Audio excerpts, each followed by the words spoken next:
Okay, you guys, let's learn more about summer. So we're really happy to be here. Really nice gratitude. And tell a little story about rainbow gatherings and the Mayan prophecy. And here we are in 2012, and possibly the Mayan prophecy is being unfolded in the Occupy movement. So born in Brooklyn, and in Brooklyn my mom said I wasn't really a Brooklyn girl. I kind of didn't fit into the whole dog-eat-dog world. I wasn't into like shopping or, you know, the little cliques that was going on. So at 18, after I graduated from high school, I moved to California, and I moved from Brooklyn to Yosemite. And talk about culture shock. I mean, from big buildings to mountains and rivers and lots and lots of trees. Felt like I was walking through like an oil painting, and my life really did change by doing that. So after Yosemite, I went to Santa Barbara, and in Santa Barbara I experienced my first drum circle. And at the drum circle is where I learned about the Mayan prophecy. And that one day, when the earth is ravaged and people are just running around crazy and we're all kind of like off-center and no one really knows what's going on and we're confused, and that people were going to rise up from all nations, all colors, all creeds, and they would teach the world how to live green again, how to be Mother Earth. And they will be known as the warriors of the rainbow. Actually a Hopi prophecy, which is pretty interesting. But then I found myself at this rainbow gathering. And this rainbow gathering is literally, it happens once a year from the 1st of July to the 7th of July. And on the 4th of July is when we celebrate true independence. It's completely free. We just show up at the rainbow gathering. It's in a national forest. And you just empty out your pockets and you have food provided for you, shelter provided for you, and you help out, you pitch in wherever you can, but it's like the ideal living. Maybe you work a couple of hours a day and everything else is provided. We build complete and total villages, bridges, all sorts of amazing things. And on the 4th of July, when we celebrate true independence, we actually come together and we find a giant meadow. And this meadow is where we all come, and when you wake up until noon, you're silent and you're just contemplating life and what's going on in the world.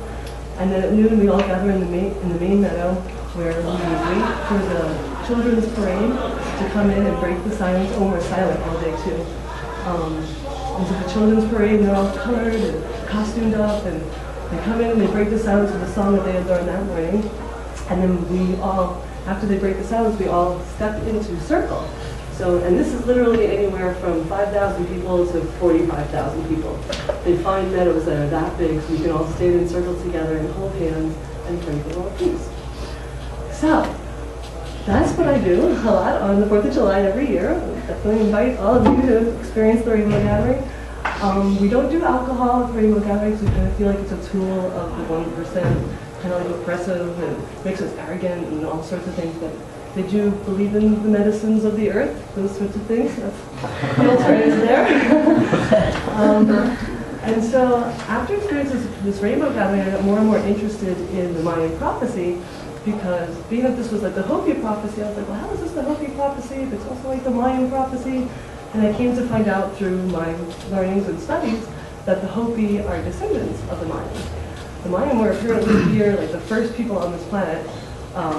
And when Earth was even Pangea, I don't know if you've all heard of it, but if you look at the Earth, it's in pieces, but it was all one landmass. And so the Mayans were here, and they were like the original people, and their spirituality was all about brotherhood, all about caring about each other and caring about the Earth and protecting each other and looking out for each other. Just like a lot of all the other religions, pretty much their base foundations are that. So they said when the Mayans got really powerful, really smart, they got a little arrogant and started treating the Earth not so good, started not treating each other so good, doing crazy, human sacrifice ceremonies and all sorts of insane things. So the Earth itself kind of broke up, earthquakes happened, tsunamis happened, and the Earth broke up into many pieces, and now we have different continents. And a lot of the different religions from these continents all have a similar Mayan vibe going to it, even when it comes to prophecy or fulfillment of what's going to happen with the human species, that we're all going to wake up and we're going to eventually realize that we're all one, and that we have to take care of each other, take care of the planet. And here we are now in 2012, and this Occupy movement is worldwide, it's international, and it literally is like, there's so many of us, we just don't know what to do. It's like, oh my God, the world is so different from what our ideals might be, but we're finding out as we come together, in the beginning we're all doing everything. It's like, God, there's so many problems. What do we do? But now that, 4 months into this movement, people are starting to find like their niche. Like one of my niches, of course, is eco-occupy and indigenous, where we're looking to have a national gathering and hopefully even have this national gathering on an indigenous Native American reservation where they've been so desecrated. 90% of indigenous people in America were completely genocided, killed by settlers here. So I kind of feel like a thing to do that's different, like, the Occupy movement would want to do something different, we want to, do something that is going to be like, wow, this is really an awakening, this is really something new.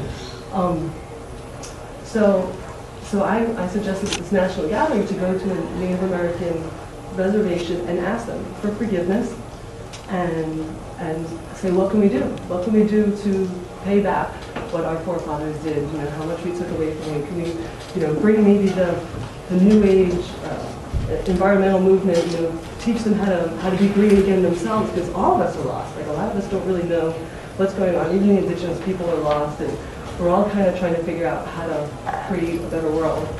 So, yeah, that's pretty much my experience with this Occupy movement. So yeah, hoping that right now we're deciding in a week or in 2 weeks whether we're going to actually go to the Native American reservation and have our national gathering and call the whole Occupy movement to go and occupy reservations so that we can start healing a lot of the problems that we have in this world. And Native Americans lived on this continent for thousands of years, and what we've done to our own continent is just insane.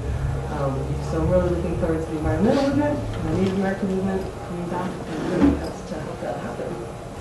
Okay.